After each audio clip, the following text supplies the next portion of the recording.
ನಮಸ್ತೆ ವೀಕ್ಷಕರೇ, ನೀವು ನೋಡ್ತಾ ಇದ್ದೀರಾ ಸೌತ್ ಟಾಕೀಸ್.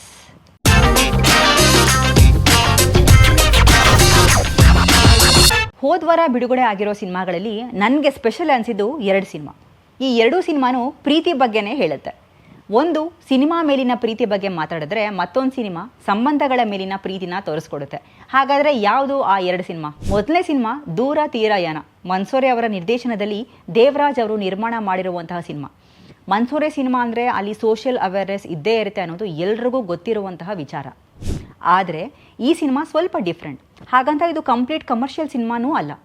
ಈಗಿನ ಜನ್ರೇಷನ್ ಫೇಸ್ ಮಾಡ್ತಾ ಇರುವಂಥ ರಿಲೇಷನ್ಶಿಪ್ ಸಮಸ್ಯೆಗಳು, ಪ್ರೀತಿ, ಪ್ರೇಮ, ಸಂಬಂಧಗಳ ಅವಶ್ಯಕತೆ, ಈ ಎಲ್ಲ ವಿಚಾರದ ಬಗ್ಗೆ ಸಿನಿಮಾ ಮಾತಾಡುತ್ತೆ. ಒಂದು ರೀತಿಯಲ್ಲಿ ಹೇಳೋದಾದರೆ ಇದು ಬರೀ ಸಿನಿಮಾ ಅಲ್ಲ, ಇದೊಂಥರ ರಿಲೇಷನ್ಶಿಪ್ ಕೌನ್ಸಿಲಿಂಗ್ ಅಂತ ಹೇಳ್ಬೋದು. 5 ವರ್ಷದಿಂದ ಪ್ರೀತಿ ಮಾಡ್ತಾ ಇರುವಂತಹ ನಾಯಕ ನಾಯಕಿ ಇಬ್ಬರೂ ಸೇರಿ ಒಂದು ಪ್ರಯಾಣ ಶುರು ಮಾಡ್ತಾರೆ. ದಾರಿನಲ್ಲಿ ಸಿಗೋ ಪ್ರತಿಯೊಂದು ವ್ಯಕ್ತಿತ್ವನೂ ಪ್ರೀತಿಯ ಬೇರೆ ಬೇರೆ ಆಯಾಮನ ತೋರಿಸ್ಕೊಡುತ್ತೆ. ಪ್ರೀತಿ ಹುಡುಕ್ತಾ ಹೊರಟಿರೋ ಹುಡುಗ ಹುಡುಗಿ ಎಲ್ಲಿಗೆ ಹೋಗಿ ಸೇರ್ತಾರೆ, ಕೊನೆಗೆ ಇಬ್ಬರು ಒಂದಾಗ್ತಾರಾ ಅಥವಾ ದೂರ ಆಗ್ತಾರಾ ಅಂತ ಸಿನಿಮಾ ನೋಡೇ ನೀವು ತಿಳ್ಕೊಬೇಕು. ವಿಜಯ್ ಕೃಷ್ಣ, ಪ್ರಿಯಾಂಕಾ ಕುಮಾರ್ ಮುಖ್ಯ ಭೂಮಿಕೆಯಲ್ಲಿ ಕಾಣಿಸ್ಕೊಂಡಿದ್ದಾರೆ. PD ಸತೀಶ್ ಚಂದ್ರ, ಶೋಭರಾಜ್ ಪಾವರ್, ಸುಧಾ ಬೆಳ್ವಾಡಿ, ಶರತ್ ಲೋಹಿತಾಶ್ವ, ಶ್ರುತಿ ಹರಿಹರನ್ ಹಾಗೆಯೇ ಇನ್ನು ಅನೇಕ ಕಲಾವಿದರು ಈ ಸಿನಿಮಾದಲ್ಲಿದ್ದಾರೆ. ಶೇಖರ್ ಚಂದ್ರ ಅವರ ಕ್ಯಾಮ್ರಾ ಕೈ ಚಳಕ, ಬಕ್ಕೇಶ್ ಹಾಗೆಯೇ ಕಾರ್ತಿಕ್ ಅವರ ಮ್ಯೂಸಿಕ್ ಹಾಗೆಯೇ ಬ್ಯಾಕ್ಗ್ರೌಂಡ್ ಸ್ಕೋರ್ ತುಂಬ ಚೆನ್ನಾಗಿ ಮೂಡಿ ಬಂದಿದೆ. ಒಟ್ಟಾರೆ ಹೇಳೋದಾದರೆ ದೂರ ತೀರ ಯಾನ ಚೆನ್ನಾಗಿದೆ. ಅದರಲ್ಲೂ ಕ್ಲೈಮ್ಯಾಕ್ಸ್ ಅಂತೂ ನಾವು ಏನು ಅನ್ಕೋತೀವೋ ಹಾಗೆ ಆಗೋದಿಲ್ಲ. ಮನ್ಸೂರೆ ಅವರು ಇಲ್ಲಿ ರೆಗ್ಯುಲರ್ ಪ್ಯಾಟರ್ನ ಬ್ರೇಕ್ ಮಾಡೋ ಪ್ರಯತ್ನ ಮಾಡಿದ್ದಾರೆ. ಇನ್ನು ನನಗೆ ಇಷ್ಟ ಆಗಿರುವಂತಹ ಮತ್ತೊಂದು ಸಿನಿಮಾ ಇದೆ. ಅದು ಯಾವುದಂದರೆ ಫಸ್ಟ್ ಡೇ ಫಸ್ಟ್ ಶೋ.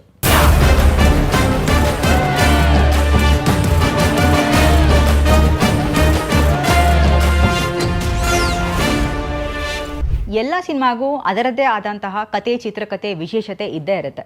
ಆದರೆ ಏಕಕಾಲಕ್ಕೆ 2 ಸಿನಿಮಾ ಕತೆ ಹೇಳ್ತಾ ಇರುವಂಥ ಏಕೈಕ cinema first day first show.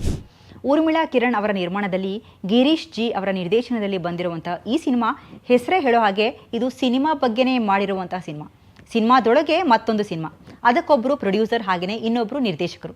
ಅವರವರ ಕಷ್ಟ, ನಷ್ಟ, ಸಂಕಷ್ಟ ಎಲ್ಲ ಎದುರಿಸಿ ಒಂದು ಬಿಗ್ ಬಜೆಟ್ ಸಿನಿಮಾ ಮಾಡಿರ್ತಾರೆ. ಆ ಸಿನಿಮಾನ UFO ಕ್ಯೂಬ್ಗೆ ಅಪ್ಲೋಡ್ ಮಾಡಿಸೋದಕ್ಕೆ ಇನ್ನಿಬ್ಬರು ಚೆನ್ನೈಗೆ ಹೋಗ್ತಾರೆ. ಹೋದವರು ಒಂದು ದೊಡ್ಡ ಸಮಸ್ಯೆಗೆ ಸಿಗಾಕೊಳ್ತಾರೆ. ಇದು ಸಿನಿಮಾದ ಹೈಲೈಟ್ಸ್. ಆ ಸಮಸ್ಯೆನ ಅವರಿಬ್ಬರು ಎದುರಿಸ್ತಾರಾ ಅಥವಾ ಅವರೇ ಹೆದರಿ ಸೋತೋಗ್ತಾರಾ? ಇದಕ್ಕೆ ಉತ್ತರ ಸಿಗಬೇಕು ಅಂದರೆ ನೀವು ಫಸ್ಟ್ ಡೇ ಫಸ್ಟ್ ಶೋ ಸಿನಿಮಾನ ಥಿಯೇಟ್ರಿಗೆ ಬಂದು ನೋಡಬೇಕು. ಸಿನಿಮಾ ಜನಸಾಮಾನ್ಯರಿಗೆ ಇಷ್ಟ ಆಗೋದಕ್ಕಿಂತಲೂ ಹೆಚ್ಚಾಗಿ ಸಿನಿಮಾ ಫೀಲ್ಡಲ್ಲೇ ಏನೋ ಸಾಧಿಸಬೇಕು ಅಂತ ಕಷ್ಟಪಡ್ತಿರುವಂಥ ಸಿನಿಮಾದವರಿಗೆ 100% ಇಷ್ಟ ಆಗುತ್ತೆ. ಆ್ಯಂಡ್ ಈಗಿನ ಕಾಲಕ್ಕೆ ಸಿನಿಮಾ ಮಾಡೋದು ಎಷ್ಟು ಕಷ್ಟ ಇದೆ ಅಂತ ತೋರಿಸ್ಕೊಡುತ್ತೆ ಫಸ್ಟ್ ಡೇ ಫಸ್ಟ್ ಶೋ. ಸಿನಿಮಾಗೋಸ್ಕರ ಕೆಲಸ ಮಾಡ್ತಾ ಇರುವಂಥ ಅದೆಷ್ಟೋ ಸಿನಿಮಾ ಟೆಕ್ನಿಷಿಯನ್ಸ್ಗೆ ಈ ಸಿನಿಮಾ ತುಂಬಾ ಕನೆಕ್ಟ್ ಆಗುತ್ತೆ ಅಂತ ಹೇಳ್ಬೋದು. ರಾಕೇಶ್ ಸಿ ತಿಲಕ್ ಹಾಗೆಯೇ ಅರುಣ್ ಕುಮಾರ್ ಅವರ ಸಿನಿಮಾಟೋಗ್ರಫಿ, ಕಾರ್ತಿಕ್ ಭೂಪತಿ ಹಾಗೆಯೇ ಹರಿ ಅಜಯ್ ಅವರ ಮ್ಯೂಸಿಕ್ ವರ್ಕ್ ಸಿನಿಮಾಗೆ ಚೆನ್ನಾಗಿ ವರ್ಕ್ ಆಗಿದೆ. ಇನ್ನು ನಿರ್ದೇಶನದ ಜೊತೆಗೆ ಮುಖ್ಯ ಪಾತ್ರವನ್ನು ನಿಭಾಯಿಸಿರುವಂತಹ ಗಿರೀಶ್ ಜಿ ಅವರ ಎಫರ್ಟ್ ಸಿನಿಮಾದಲ್ಲಿ ಎದ್ದು ಕಾಣುತ್ತೆ. ಜೀವಿತಾ ವಸಿಷ್ಠ, ರೋಹಿತ್ ಶ್ರೀನಾಥ್, ಅನಿರುದ್ಧ ಶಾಸ್ತ್ರಿ, BM ವೆಂಕಟೇಶ್ ಎಲ್ಲರ ಅಭಿನಯ ಕೂಡ ಅಚ್ಚುಕಟ್ಟಾಗಿದೆ. ಇನ್ನು ಎಲ್ಲೋ ಒಂದು ಕಡೆ ಸ್ವಲ್ಪ ಬೆಟರ್ ಆಗಬೇಕಾಗಿತ್ತು ಅನಿಸೋದು ಸಿನಿಮಾದ ಡೈಲಾಗ್ಸ್. ಕೆಲವು ಪಾತ್ರಕ್ಕೆ ಅಷ್ಟು ಸಂಭಾಷಣೆ ಬೇಕಾಗಿರಲಿಲ್ಲ ಅನಿಸುತ್ತೆ. ಆ್ಯಂಡ್ ಡಬ್ಬಿಂಗ್ ಹಾಗೆಯೇ ರೆಕಾರ್ಡಿಂಗ್ ಕ್ವಾಲಿಟಿ ಸ್ವಲ್ಪ ಎನ್ಹಾನ್ಸ್ ಆಗಿದ್ರೆ ಮತ್ತಷ್ಟು ಬೆಟರ್ ಆಗ್ತಾ ಇತ್ತು ಅಂತ ನನಗನ್ನಿಸ್ತು.